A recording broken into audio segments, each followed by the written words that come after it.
We'll see you all at the end. Yeah, we'll meet back up at the end, okay? So we'll see you then, okay? Thank you very much, everybody. See you soon. Hi, everybody. First of all, let me thank you for inviting Ian and I to speak to you tonight. We're new to making presentations on Zoom, and we hope that you'll find our talk entertaining and informative, but forgive us if there are a few bumps along the way. Our presentation is titled New Adventures in Landscape Photography, and tonight we'll show you some photos that we have taken from some of our tour locations, and then I'll show you a few tricks from Luminar software. Time permitting, we can have a Q&A session, and we'll also have a little drawing or quiz for a few prizes, which we'll do at the end of the program.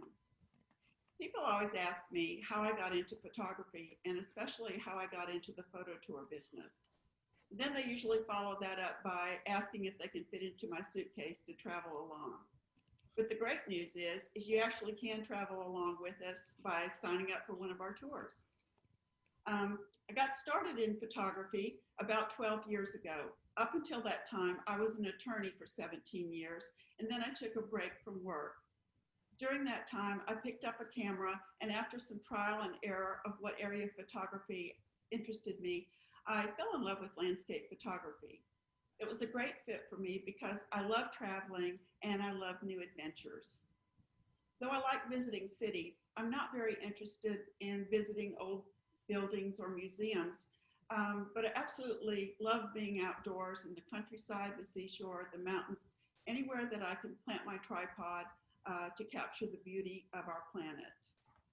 I've been really fortunate to travel to so many different countries, and especially to meet so many friends around the world through photography, like Ian, who became my partner in this photo tour venture.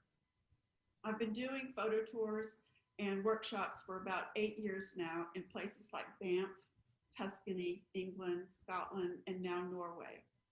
Planning for and working a photography tour or workshop is a lot of hard work and to make things go smoothly.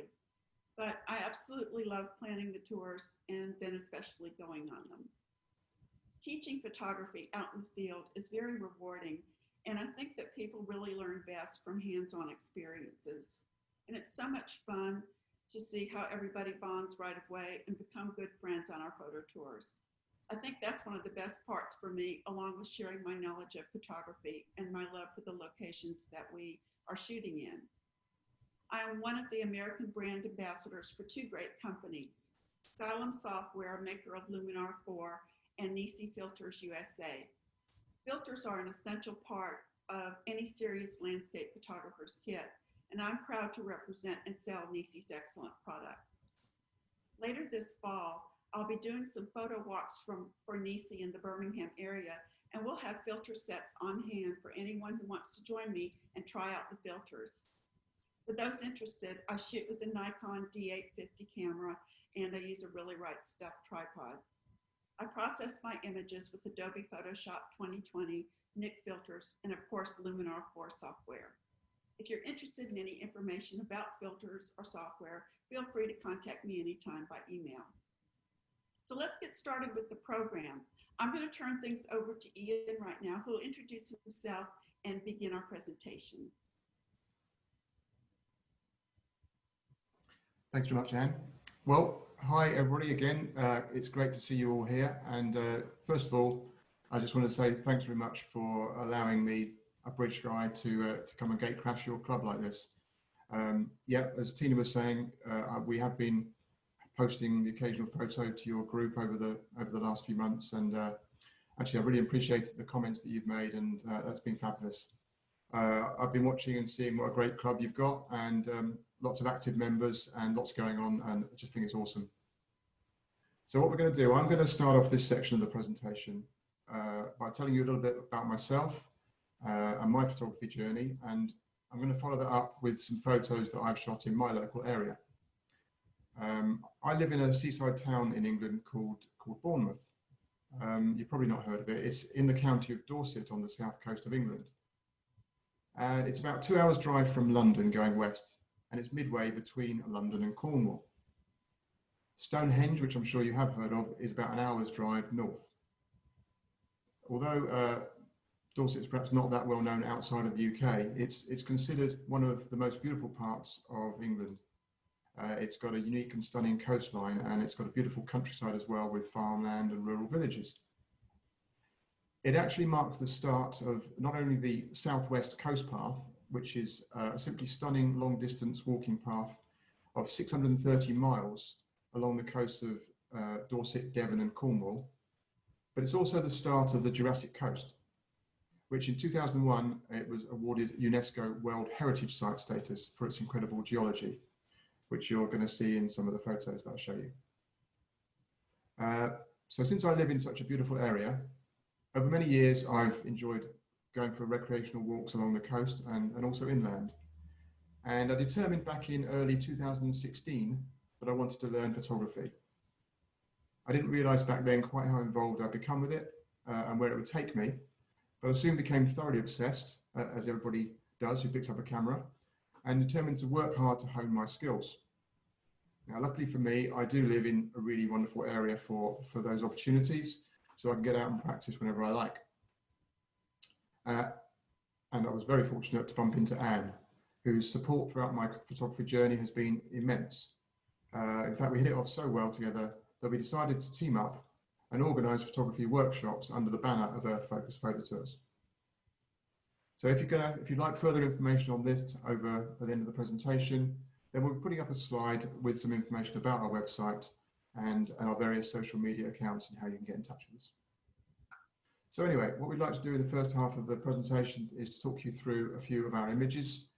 And I did think that it would be a good idea to kick things off with a few images from my local area of Dorset and Cornwall. And then Anne is going to take us on a journey to some of the other places that we've been to on our workshops.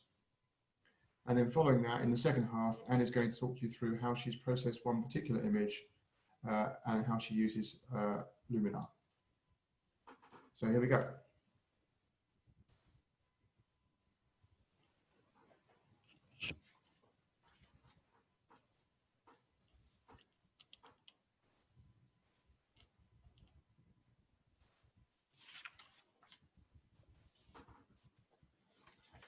This is Old Harry Rocks, and this is the very starting point for the Jurassic Coast that I mentioned. It's one of my favourite places in Dorset to shoot the sunrise, as the rock stacks lead out in a roughly easterly direction. This first image shows you the standard shot that's taken most often, but there's a number of different viewpoints that you can take here, such as this one I took just a couple of weeks ago. So as you can see, it works really well if there's a lot going on in the sky, like on the first image, but can work equally as well once the sun has risen and the light hits those lovely chalk cliffs. I tend to shoot longer exposures here because the smoother water is less distracting and then just acts as a nice backdrop to the cliffs. Finally, at Old Harry Rocks, here's a third viewpoint. Now, ordinarily, Old Harry Rocks can only be viewed from the cliff top, but a couple of times a year, the tide is low enough that the base of the cliffs can be accessed along the shoreline. It really isn't for the faint-hearted, as the route is long and slippery. Last year, I was lucky enough, after walking in the dark for a couple of miles, I was rewarded with this sunrise. But because of the tide, I had to leave very soon afterwards, otherwise I would have been cut off. So it's quite exhilarating to be down there. Heading inland now, one of the must-see places in Dorset, for a landscape photographer or not, is Corfe Castle. This shot is from a morning back in June this year. In June, you really have to be extremely dedicated to shoot a sunrise because it means about a 3 o'clock in the morning start. Corfe Castle was originally built in the 11th century before being partially demolished in the 17th century. Its unique positioning on top of a hill between two other hills means that when the conditions are just right, it can be enveloped in morning mist. Here's another shot. Of course, we all know that sometimes when the forecast suggests its surefire certainty for a mist or the right conditions, you set off full of optimism and you arrive to find no mist at all. But luckily, on this particular morning, it was absolutely perfect, with the mist rolling in over the ruins and the sun rising behind it. It's one of those truly magical, even spiritual experiences, My favourite shot is this one. It's a little bit later in the morning and the sun has risen. I really like the way the sun casts these long shadows which are picked out in the mist. And just as a point of note, I actually favour a long exposure for shooting the mist like this because it smooths it out. When you use shorter exposures, the mist looks a bit messy. This shot had about a 30-second exposure. Finally, I'm going to conclude my introduction to Dorset's delights by sharing another of its prime locations with you, and that is Durdle Door, which is a stunning rock arch on the Jurassic coast. Now, this is truly a honeypot location for landscape photographers, and it's not difficult to understand why. As a local photographer, I've shot it many times, and so tend to visit infrequently these days, but when I do, I always find something new to shoot. This is the same morning as my previous shot, and I was just having a little bit of fun here with the super long exposure. But I really liked the way the cloud smoothing mirrored the water smoothing and the gorgeous glow that was behind the arch. A lot of people say that Durdle Door looks like a drinking dragon. There are lots of different angles to shoot from. This shot may look like a drone shot, but it's actually taken from the cliffs behind. I took this one last December and I really couldn't believe my luck when the sky started to explode like this.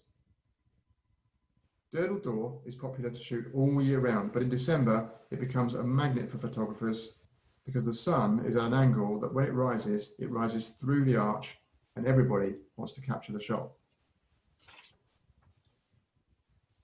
Of course, what you don't see in a shot like this is the line of photographers shuffling along the beach like penguins as the sun is moving. I'm sure we all know a place like that where photographers are competing for the perfect spot. Finally, on the south coast of England, we rarely get any snow. What we do get usually melts very quickly, so it was very exciting for us a couple of years ago when we did get quite a large snowfall, and I was keen to get out and capture it at some of the famous locations. So here is the drinking dragon in the snow. I'm very happy to have captured this, even though, as you can see, the conditions were less than ideal. Well, I hope that's given you a little insight into my home patch. It's one of the tours that we offer through our Focus, and it's sometimes combined with our tour of Cornwall, which is just 2 or 3 hours away.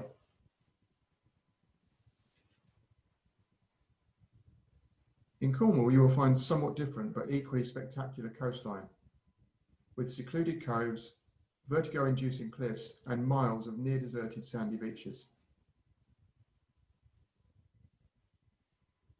Remnants of its industrial past include precipitously positioned mine workings. And its geography is such that you can watch the sunrise out at sea in the morning like this, and then a short drive will take you to the opposite side of the county so you can shoot sunset, also over the sea. There are rocky islands that can only be reached at low tide, and of course many, many lighthouses that illustrate the ever-present risk of shipwrecks along its coastline. Combined with the Dorset tour, the Cornwall tour showcases some of England's very best seascape photography locations. For those of you fond of English literature, Cornwall has been the setting for many great novels, such as Daphne du Maurier's Rebecca and Jamaica Inn. But in more recent times, the setting it's been a great setting for TV series such as Poldark and Doc Martin. So to wrap things up for Cornwall, here are a couple of shots of our guests enjoying capturing the delights of the Cornish coast.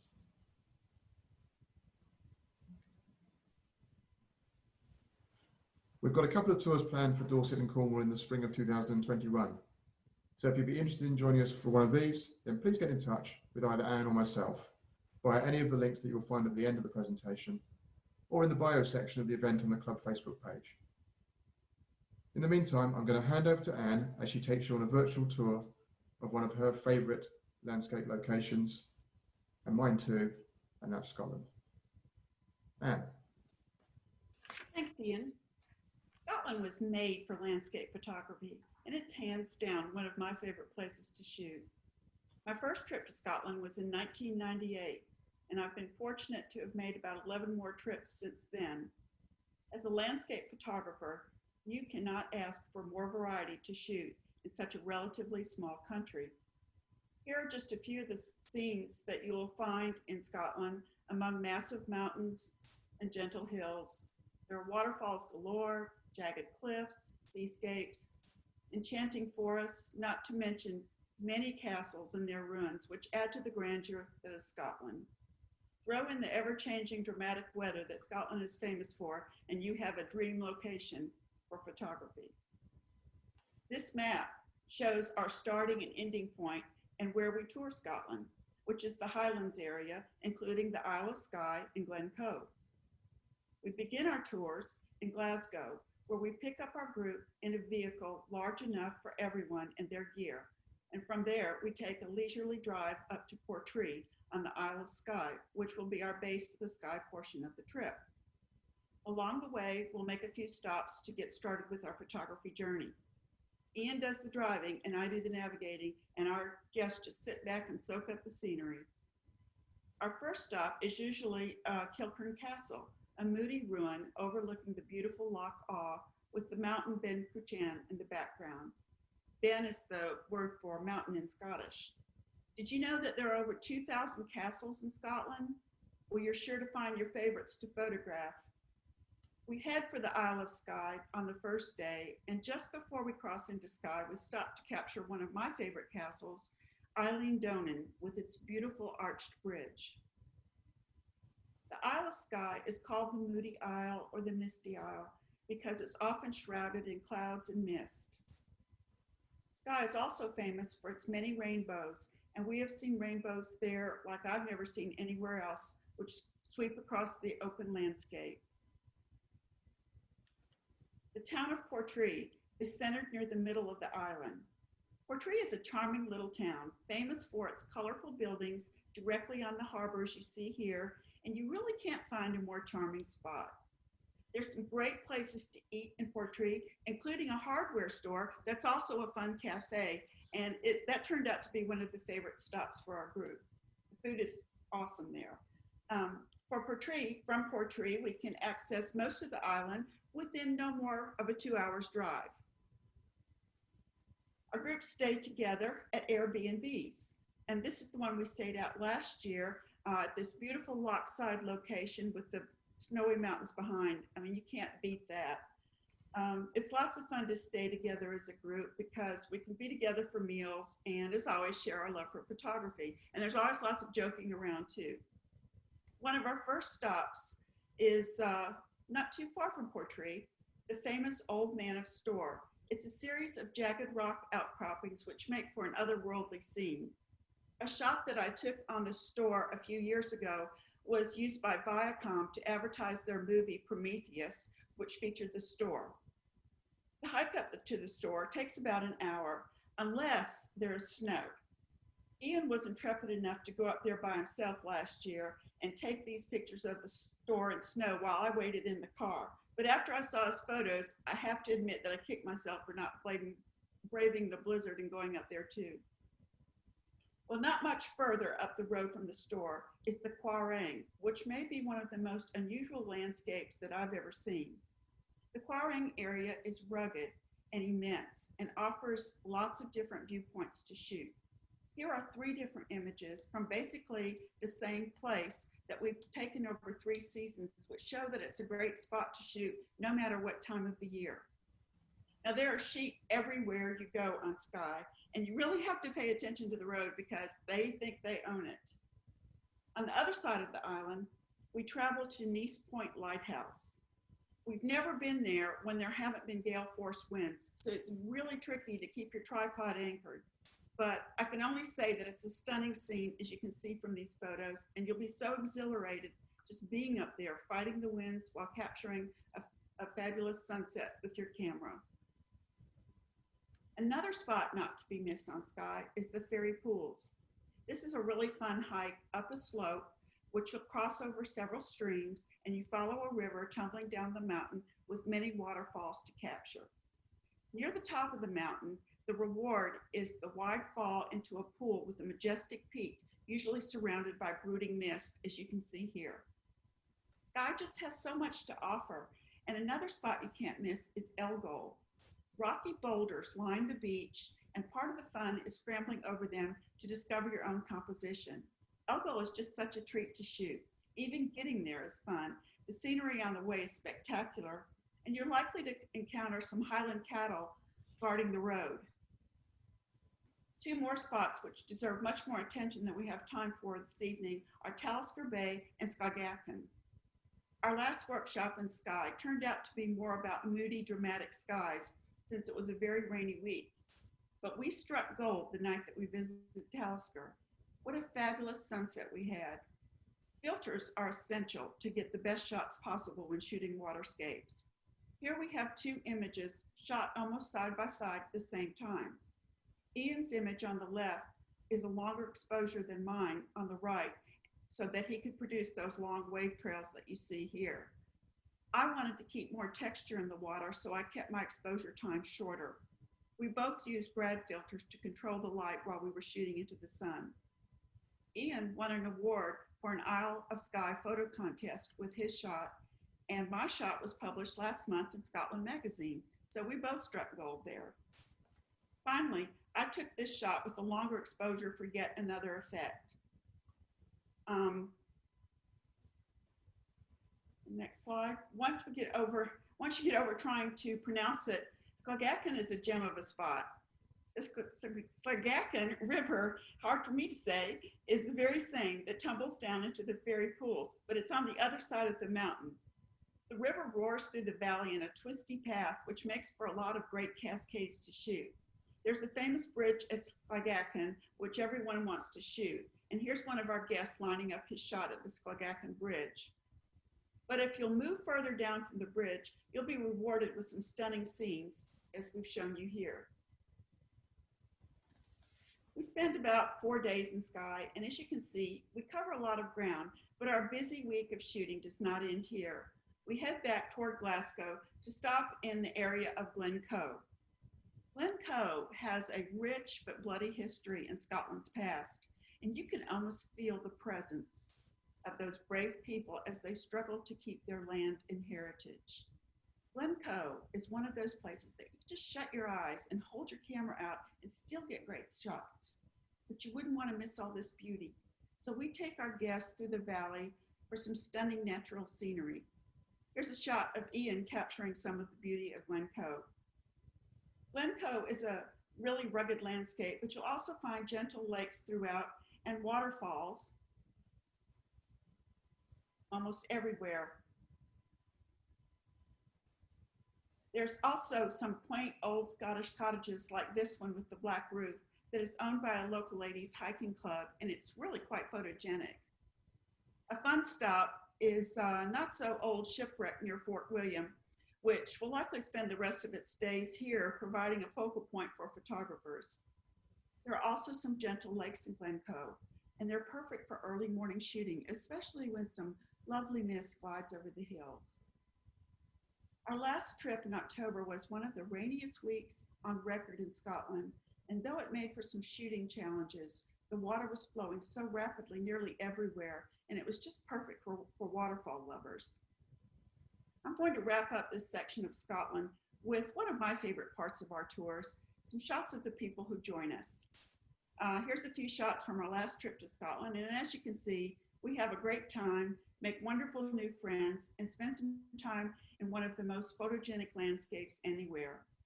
Well, we'll be moving on to Senja, Norway on our virtual trip, so let's go there.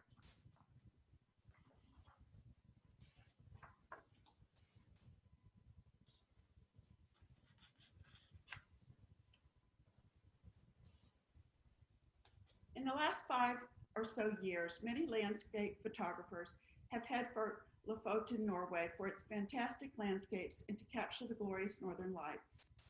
As a result, Lofoten has become so overcrowded that people are literally elbow to elbow at most of the popular locations, such as in this photo I took at Udaclive Beach. What you don't see in this photo is the long line of about 30 or more photographers waiting behind this group. And in case you're curious, this rock called the Dragon's Eye is what everybody was standing in line to shoot. Ian and I wanted to add Northern Norway to our tour list, but we wanted to go somewhere that was similar to Lofoten, but without all the crowds. Senja, which is just a few hundred miles east of Lofoten, filled the bill. The Senja landscape is so dramatic, with beautiful fjords, mountains, charming fishing villages, lakes, and the ubiquitous red huts, which stand out in the pristine landscape. And best of all, there are far fewer photographers, and you'll have many places all to yourself for some unique shots. Yeah, Anne and I went to Senja this March to scout locations for our upcoming workshops in 2021. We did have a workshop scheduled for this October, but obviously we've had to cancel that this year because of COVID. In fact, COVID cut short our time in March, and we had to escape on a whirlwind trip out of Senja. Getting to Senja is easy. Here's a map showing the flight from London to Bardufoss, which is up here, and where Senja is in relation to Lofoten. Lofoten is just below. We met in London, and from there we flew to Oslo on Scandinavian Airlines, and from Oslo we took a smaller plane to Bardufoss. As you can see from these shots, the views before we even got there were absolutely stunning. The entire flight was only about 5 hours to Bardufoss. We rented a car and drove to our base location in the north part of Senja, which was only about an hour's drive. Like Lofoten, Senja is above the Arctic Circle and is one of the prime spots to capture the elusive aurora. We time our trips in October and March so we can have the best chance to spot the aurora. Here are a few shots from our accommodation in Senja. Our host, Eric, is also an accomplished food photographer who has published several cookbooks. His place is just absolutely perfect for a workshop location because it has a large communal room and each person has their own room with a bath. Our host provides all our meals, including a Norwegian cooking class with a 4-course Norwegian meal with wine pairings for our group on the last night, and that's always a lot of fun. And here's Anne actually shooting from just outside the room of the accommodation before we even hit the road. Absolutely stunning location for our accommodation. This is the main road in Senja, which we came to know very well because there's only one main road around the island. And very soon, on our very first morning, we came across a small herd of reindeer along the side of the road. Pretty exciting way to start the day of incredible sights. Our first stop was Bergsbotn, which has a man-made platform overlooking this gorgeous fjord. You can see the overlook view, which is a great spot to shoot from. We passed on this road so many times while we were there, and every time this gray house would catch my eye. So we took a quick stop one day and I took this photo handheld. I was really happy with how it turned out. So there are several spots becoming really popular in Senja among landscape photographers. Two of the most famous are Segla and Tungnaset. This one here is the impressive Segla mountain in the snow. And this is Tungnaset, which didn't disappoint either. While we were in Senja, we had several heavy snow blizzards, and it was so exciting to drive through this dramatic weather. During breaks in the snowfall, we had some very dramatic light, and we made quite a few stops to capture the fleeting moments of winter light. Around Senja, and most of Norway, you'll find red buildings such as fishing huts, barns, and even homes. They're so photogenic, as you can see here, and it's hard not to stop every time you see one. One spot in Senja that I was keen to visit was Anderdalen National Park. It's really great because I want to particularly capture some minimalist style shots with branches popping out of the snow, such as this one I took. And actually this one is one that Anne took once again back at the accommodation. And here's another of Anne's images in Anderdalen National Park. Unfortunately, we only had 4 days in Senja because we had to leave Norway in a hurry because they were closing the airport to foreign travelers due to COVID-19, and we only had 1 day to get out. We made a mad scramble to buy 2 of the last tickets available, and we hurried home. And that's a great story in itself, but we've run out of time today to tell you about that. But join us on one of our tours and we'll be delighted to tell you all about it. So here's a few of our contacts, our social media contacts on Instagram and Facebook, and of course our website. We're going to go back to Senya in 2021 with 2 workshops in March and another one in October. If you'd like to join us there or any of the other locations that we've shown you, then please visit our website for more information and feel free to contact either of us to talk further. We do offer custom tours to groups such as photography clubs, so it's a fun way to travel with people that you already know and gives you an opportunity to use the photos from your trip in future club projects and competitions. So we can customize the trip and give you better pricing if we know ahead of time how many people are going to commit, so we can better negotiate with our suppliers. So if you guys are interested in a group tour, please let us know by texting either of us on Facebook Messenger. Let us know which tour you're interested in, and if there are enough people to fill a tour, then of course we'll be happy to give you a special price other than that that's shown on our website. Of course, right now we do realize that COVID-19 is hindering travel plans.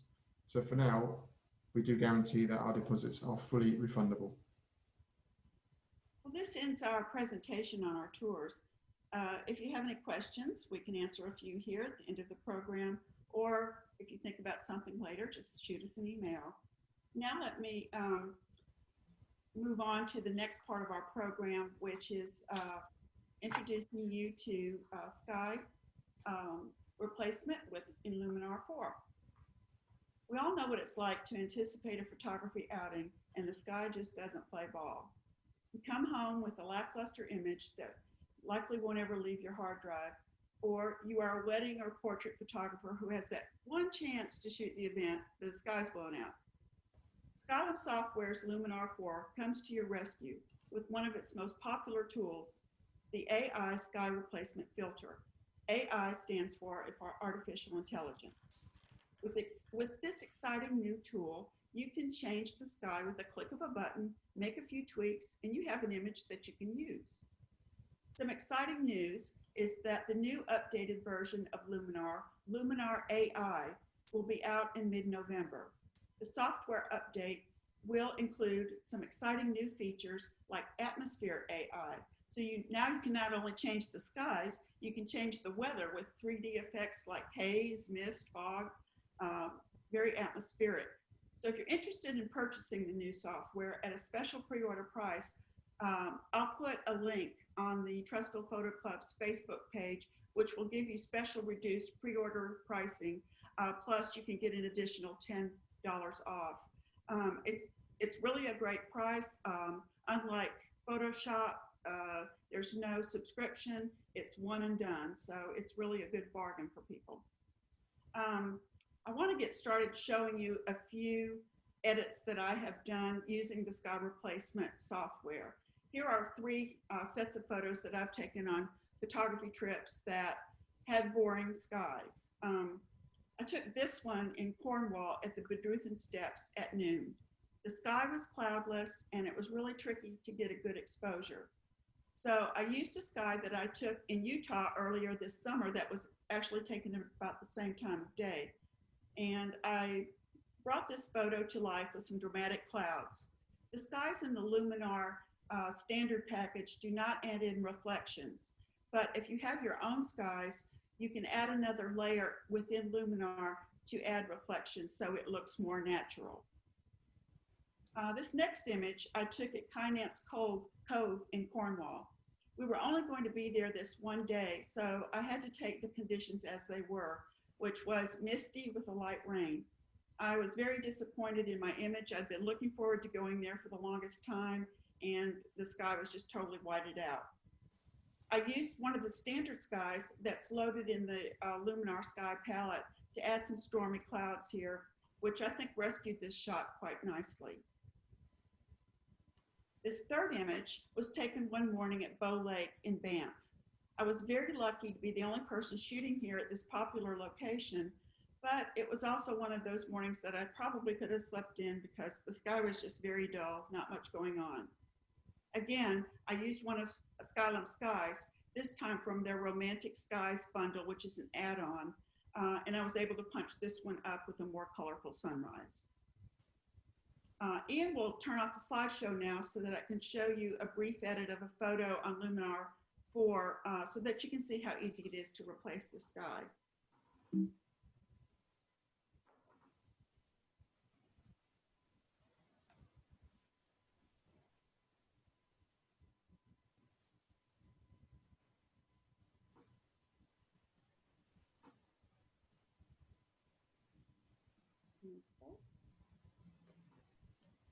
Okay, here we are in Luminar. I don't know how many of you use it or have it. If you do, you know that there are this Luminar Look series, and you can just have a preset so that you don't have to do any processing. Basically, you just put your photo in there, and then they have different options for you to just choose. I'm going to turn that off right now, so we'll just be looking at this photo. This is a photo that I took at Vermilion Lakes in Banff a few years ago, and I liked the way that the sun brought some shadows over the mountains and their nice reflection in the lake, but there were no clouds in the sky. So I'm going to add a sky to this photo.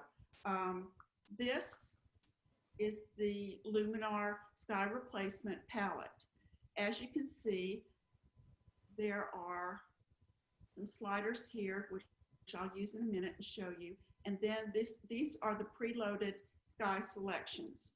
The downside about these sky selections is that you can't see them. You have to just keep clicking on them as you go. So it's a little bit difficult, but then it's also fun to play with. So I'll show you a few skies and you'll see how easy the sky changes. The software is just very intuitive. So here we have some clouds if we want that. Another blue sky.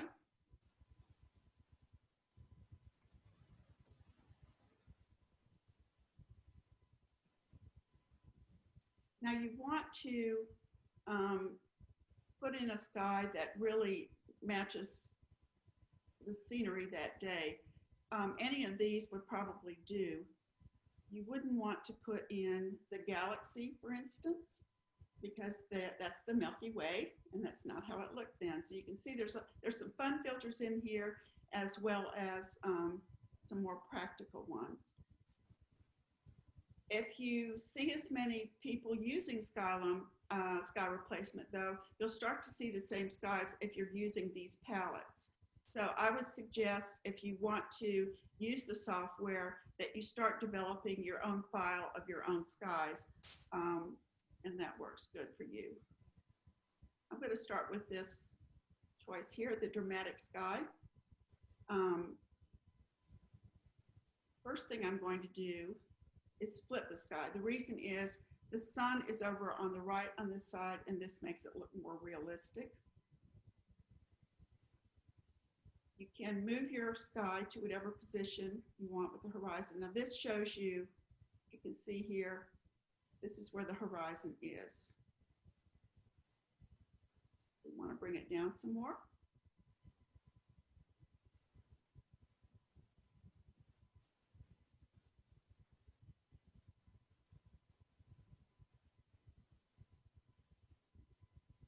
And I like it right there. With the Relight Scene slider, you can adjust the tone. So you'll see how that changes. I think this is a little too bright, and I like it right about here. Sky Global, that slider actually controls your new sky. So you can see the adjustments it makes really kind of subtle. The only adjustment that I'm seeing is right here on the top of this mountain. And the software actually finds where your delineation is here. Sometimes it'll bleed over, so you need to be careful with that. You can fix that with a brush, but try and get this done right the first time. Close gaps works best when you have maybe some trees in the shot, and there'll be some spaces around the branches, and closed gaps is good for closing those spots there, and actually makes the sky just fill in the gaps behind the tree branches. Sky local is your original sky. Really not making a lot of adjustment here. Sky defocus is not really a filter that I use very often. I like my sky to have more definition and contrast, but you can defocus it a bit and go all the way.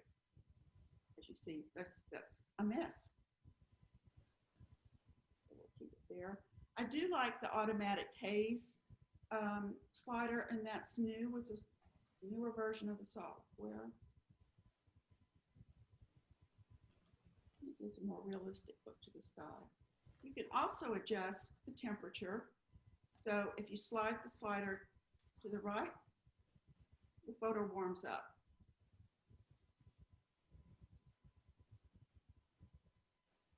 You go to the left, the temperature is cooler. I think since we have so much sunlight here, that I would make the choice of going toward the right. You can also change the exposure with your sky. Go lighter. Or you can darken it down.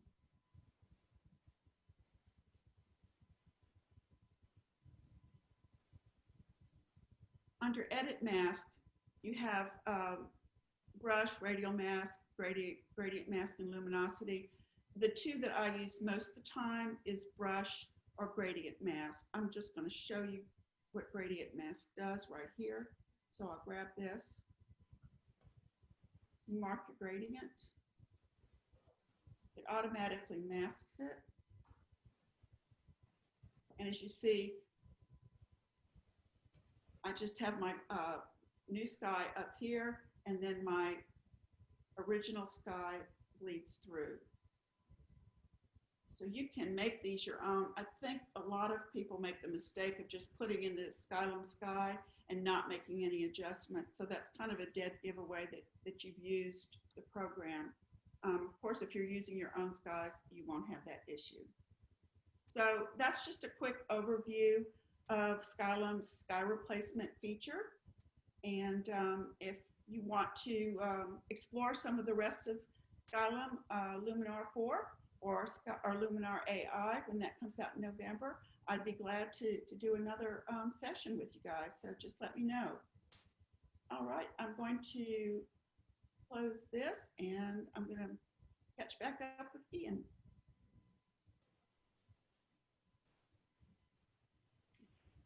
Thank you very much, guys. You can put all your videos back on if you like, so we can see each other again. Thanks very much, everybody, for putting your videos off. Sorry, that was a bit presumptuous of us, but it just was because of the slideshow, it was a bit distracting. So thanks very much for that. And I was having a look to see if there was any questions during that. I didn't see anything on the chat, so I just wondered if there's any. Have you got any questions at all about Luminar or the tours or anything at all? I've recently purchased Luminar, and I'm still learning it, but what I've seen so far, I like a lot. Oh, that's great. That's good. And I got a visitor in my background. As you can see my deer in my yard. Oh, that's fantastic. I love it. Ann, I have a question. This is Tina. I know that Ann shoots with a full frame and you shoot with a Canon crop. Yeah. Do you see any difference between the two, or do you feel like yours has more of an advantage over the full frame, and do you think that yours has more of an advantage? Well, no, I would always prefer a full frame over a crop sensor. Yeah, and I would say that it's. I'm definitely looking for a full frame camera now because I get frustrated sometimes with the dynamic range from the crop sensor. So I don't bracket my shots either, so it can be quite frustrating. Filters help a lot, grab filters and things like that, but other than that, it's probably time to upgrade, and there's just lots of choices out there. Lots of choices. Yeah, but the 80D is a great camera. It's a really, it's a good starter camera. It's a very good starter camera actually. It's one of the best crop cameras out there. We do have some questions actually. I don't know if we've got a few little giveaways if you're interested. Obviously, Anne and I are both Nisi ambassadors, and Anne is also a Luminar ambassador. So we've got some freebies, and it's just a bit of fun, really.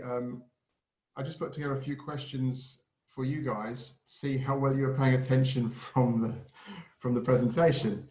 So rather than shouting out answer or anything, you can probably just send me your answer via chat.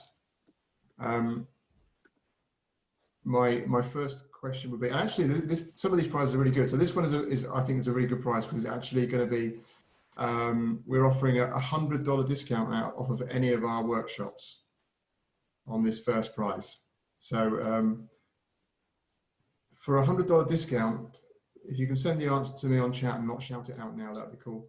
Going back to my home county of Dorset, there was a place that I showed you, which I called it the Drinking Dragon. Can you remember what the actual name of that place was? I can see somebody scribbling it down there already. Okay, that's brilliant. I'm good. You're paying attention. Well done. Okay, this one is actually for a Luminar t-shirt, which Anne has got. So this is from a photo that was used, one of Anne's photos was used for a film. She mentioned it. Can you remember what film that was that the photo was used for?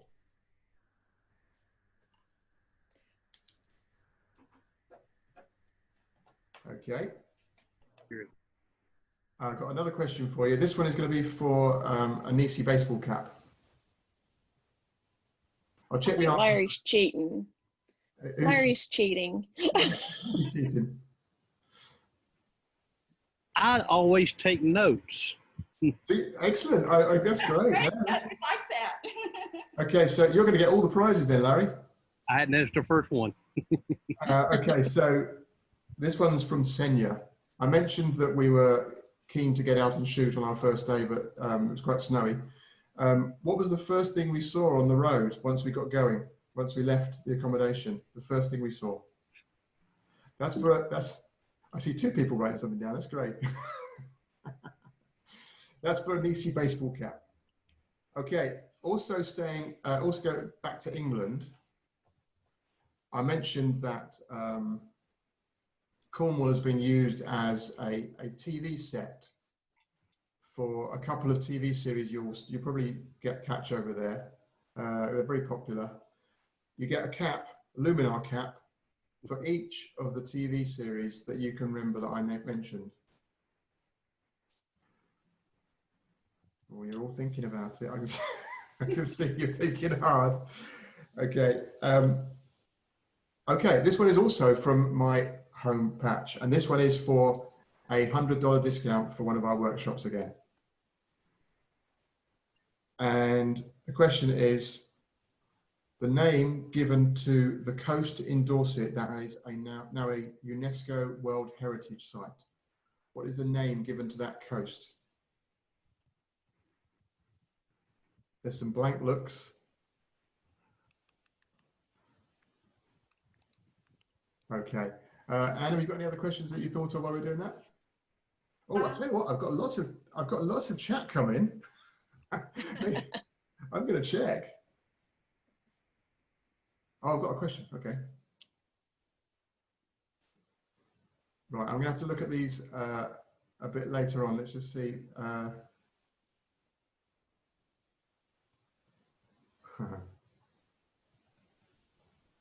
Oh, we got some rights and we got some wrongs. But I do have a question here about filters, Anne. Okay. It's from Rob.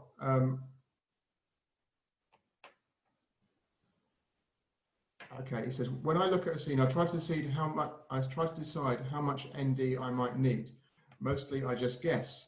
I've also metered between the brightest and darkest and go from there. Is there a correct way? So how much ND to use? Well, it depends on several different factors. If You're talking about grads, aren't you, Rob? right, my favorite is my three-stop medium grad. I use that all the time. It really is, you become intuitive about it.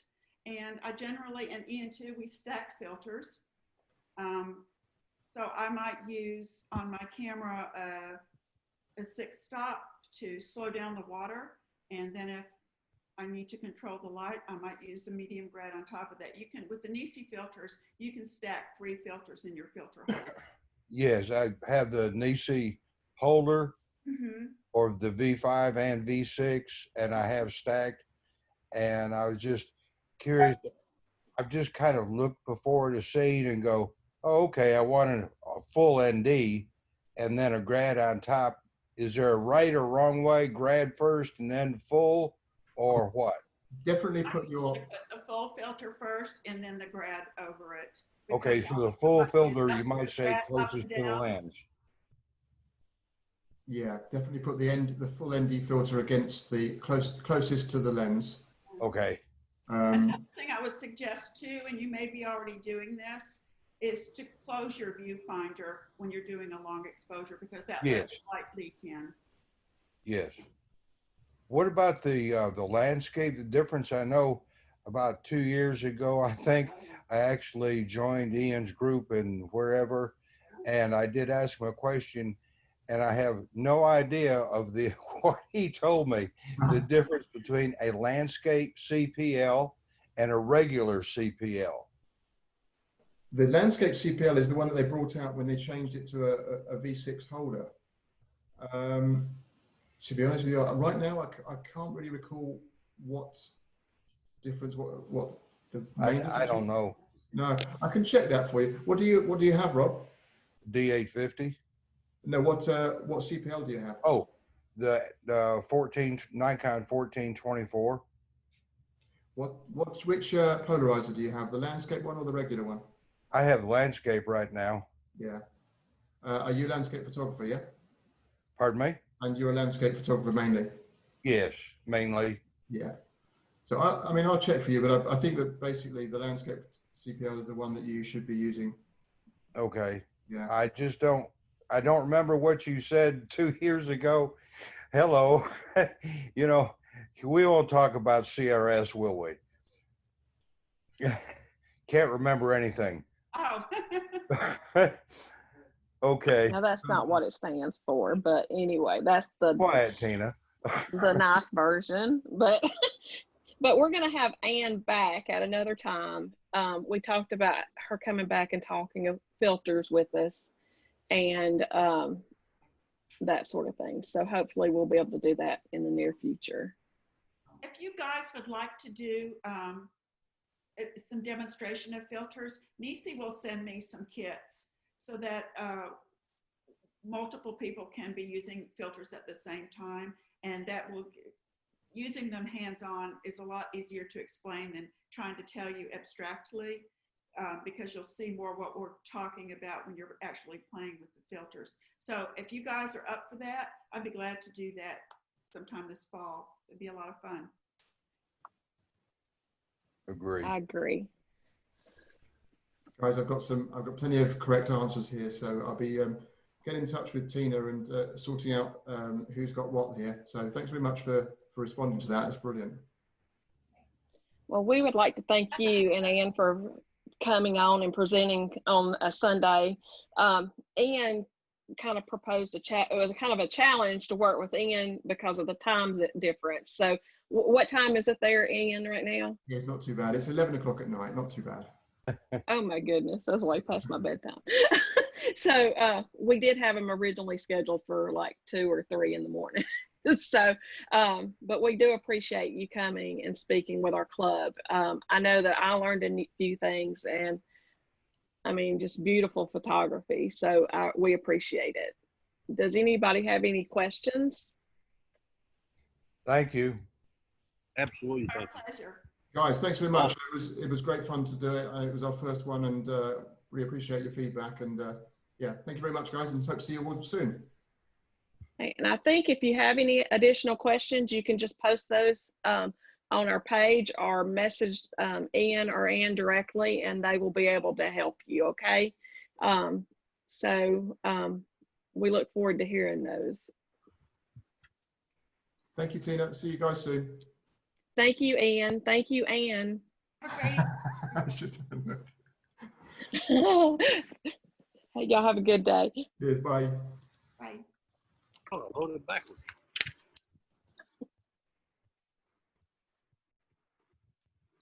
Great.